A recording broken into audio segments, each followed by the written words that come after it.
Bonjour, c'est Marie-Ange de Macadam 38. Eh bien, je vais vous présenter mon calendrier de l'Avent de cette année. Un des premiers, comme tout le monde les publie, allons-y pour celui-ci. C'est sous forme de valise.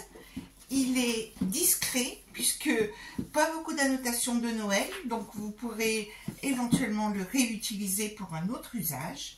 Et donc, si l'on regarde, il possède 4 coins. Je vous expliquerai comment faire tout cela. Et quand on ouvre, nous avons les 24 petites valisettes. Et voici, qui s'ouvrent comme ceci, donc avec une contenance tout de même assez importante, de manière à pouvoir glisser des petits cadeaux, sachant que nous avons la petite boîte bonus en plus ici, pour y glisser par exemple un bijou. Et donc, je vais vous donner en quelques lignes, quelques chiffres, comment fabriquer ce calendrier de l'Avent. Alors, pour cela, vous aurez besoin, j'ai longtemps cherché et au final, ceci était bien mieux, simplement une boîte action, toute simple, mais dont les dimensions correspondaient parfaitement. Cette boîte, je l'ai recouverte avec de la tapisserie, un rouleau de tapisserie. Il suffit de découper les bonnes dimensions, d'utiliser cette fameuse bombe, de bomber, etc. Et on recouvre la boîte de manière très simple. Ensuite, pour faire la boîte, j'ai utilisé des, j'ai mis donc les fameuses sangles.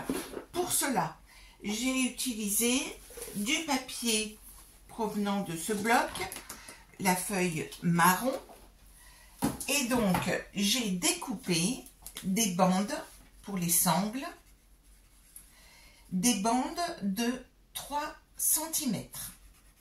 Vous ajusterez la longueur des bandes. Je les ai fait dépasser ici de manière à les insérer là en faisant une petite, un petit passant que je n'ai pas collé, qui peut donc coulisser. Et donc ce petit passant est fait comme le reste des valisettes avec le papier canson fort grammage de ces blocs-là. Ensuite, au niveau de ma valisette, il vous faudra faire les coins. Pour faire les coins, il suffit de découper des cercles de diamètre 5 cm.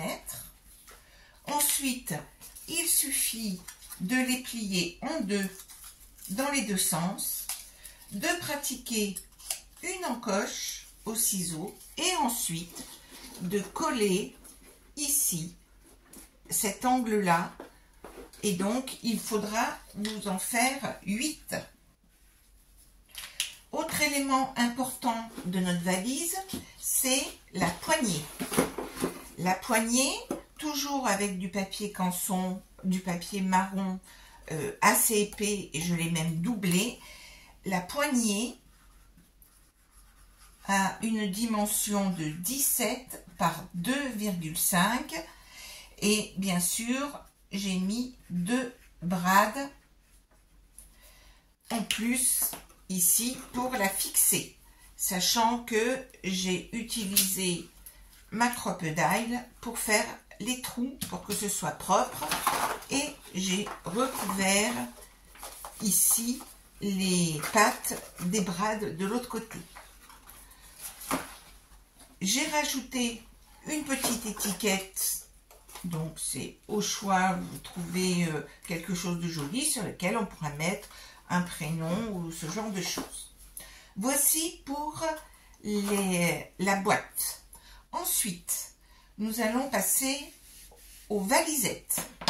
En elles-mêmes, rien que comme ça, elles sont jolies, je trouve.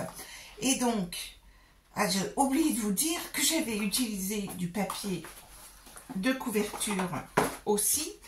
J'ai d'abord, avant de coller les sangles, j'ai collé le papier qui vient de ce bloc-là, Donc, j'étais obligée de refaire des photocopies parce que je n'en avais plus. Mais ce bloc-là permet d'avoir ce papier-là et dont j'ai fait certaines photocopies pour l'avoir en papier plus fin pour mettre sur les valisettes. Les valisettes. Alors, pour cela, avec le fameux papier craft, nous allons découper 2 morceaux. Alors, je vous conseille d'être astucieuse lorsque vous découpez vos feuilles de façon à économiser au maximum le papier et utiliser les chutes au maximum. Je vous laisse faire pour combiner tout cela. Nous avons besoin, pour faire l'extérieur de la boîte, nous avons besoin d'un papier qui va faire 7,5 par 18 cm. Ensuite, nous allons faire des plis à 3,5, puis un pli à 8,5, un autre pli à 12 et le dernier pli à 17. Donc, nous avons 3,5, 5, 3,5, 5 et la pâte de collage.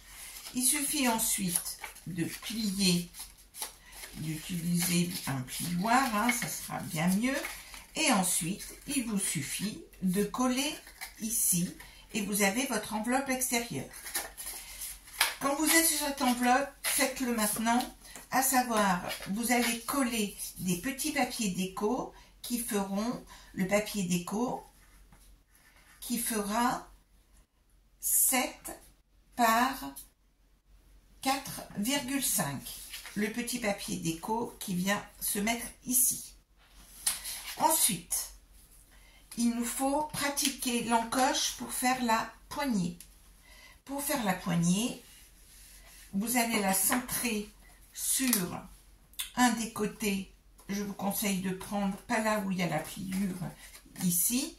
Vous allez faire sur cette partie-là, vous allez faire 2 encoches. Donc, voici cette partie ici. Vous allez faire au cutter 2 petites encoches qui sont éloignées de 2,5 et qui, bien sûr, sont centrées sur le morceau ici. C'est bien au milieu, ici, comme ceci. Des petites encoches qui font environ 7-8 mm. Vous le faites tout simplement quand vous prenez votre mesure. 2 petites encoches. Vous aurez au préalable découpé une petite bande de cartonnette qui fait 6 mm par 5 cm. Vous allez insérer les 2 côtés de la languette dans les 2 petits trous que vous avez fait et 2 petits bouts de scotch à l'intérieur. Ici, vous l'apercevez peut-être, et vous scotchez les 2 pattes de la poignée. Voici pour la poignée. Vous allez donc rajouter ensuite des sangles. Donc, j'ai fait des petites bandes de 6 mm et qui font 18 cm. Non, j'ai dû mettre 21. Et quand je les ai posées, j'ai, j'ai raccourci, j'ai coupé au dernier moment, fait une petite découpe et rajouté au feutre un petit élément pour bien voir où se trouvait l'arrêt de la sangle. J'ai ensuite rajouté des mini étiquettes comme ceci, étiquettes que j'ai fabriquées simplement avec du papier carton, des dos de bloc, et donc toujours en faisant un trou propre avec le petit trou de la crocodile, un petit bout de ficelle, et voilà pour mes 24 petites boîtes, 6 x 4, hein, on les a placées comme ça, non 3 x 8, pardon, 3 x 8. Ensuite, pour combler, pour bien caler la chose, j'ai fabriqué cette petite boîte, et ça sera en fonction de l'espace qui vous restera, mais le principe est simple. Ici, cette boîte, elle fait compte tenu de la largeur de ma boîte, j'ai simplement fait sur une grande feuille de papier et je l'ai faite de 2 cm d'épaisseur.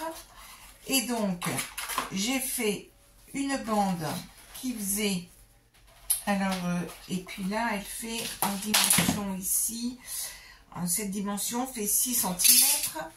Et donc, j'ai réalisé la boîte toute simple en faisant un premier pli à 1,5. Ensuite, j'ai mis 6 cm. Ensuite, j'ai mis 2 cm. De nouveau 6 cm. Et 2 cm ici. Avec les côtés qui sont à 2 cm aussi. Et donc, une fois que j'ai découpé ce papier-là, on rabat les petits coins. Donc, si je vous le remets, n'oubliez pas d'avoir un pli à 2 cm des deux côtés de votre grande box. Et donc, voilà pour ce calendrier de l'Avent 2023. À très bientôt.